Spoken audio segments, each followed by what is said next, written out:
आज भारतातच नाही तर संपूर्ण विश्वात बाबासाहेब आंबेडकरांची जयंती मोठ्या उत्साहात साजरी केली जाते। अमेरिका असो, इंग्लंड असो, जपान असो वा कॅनडा, सर्वत्र त्यांचे विचार लोकांमध्ये रुजत आहेत। त्यांना मानवंदना देण्यासाठी त्यांची जयंती साजरी केली जात आहे। परंतु आपणास माहीत आहे का की बाबासाहेबांची त्यांच्या वाढदिवसाबद्दल, त्यांच्या जयंतीबद्दल काय मत होते? हे आपण आजच्या व्हिडिओत जाणून घेऊया। मद्रासच्या जेबीमला पाठवलेल्या संदेशात बाबासाहेब म्हणतात, माझ्या 55व्या वाढदिवशी तुम्ही प्रकाशित करणार असलेल्या तुमच्या विशेषांकासाठी संदेश पाठवावा, असे आपण म्हटले आहे।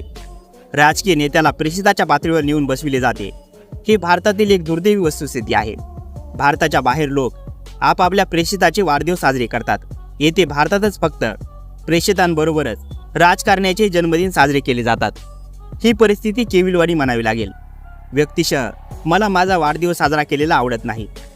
मी इतका लोकशाहीवादी आहे की मूर्तीपूजा, व्यक्तिपूजा मला रुचत नाही। व्यक्तिपूजेला मी लोकशाहीचे विडंबन समजतो। नेत्याची तशी पात्रता असेल तर त्याच्याबद्दल कौतुक, प्रेम, सद्भावना आणि आदर चालेल।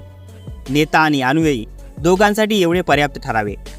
पण नेत्यांची पूजा मुळीच क्षम्य नाही, ही दोघांच्याही नीतिधैर्याला मारक ठरते।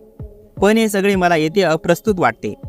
जेव्हा एखाद्या नेत्याला प्रेषिताच्या पातळीवर बसविले जाते, तेव्हा नेत्यानेही प्रेषिताची भूमिका वटवावी आणि प्रेषित देतो तसे संदेश द्यावेत, हेच बरे।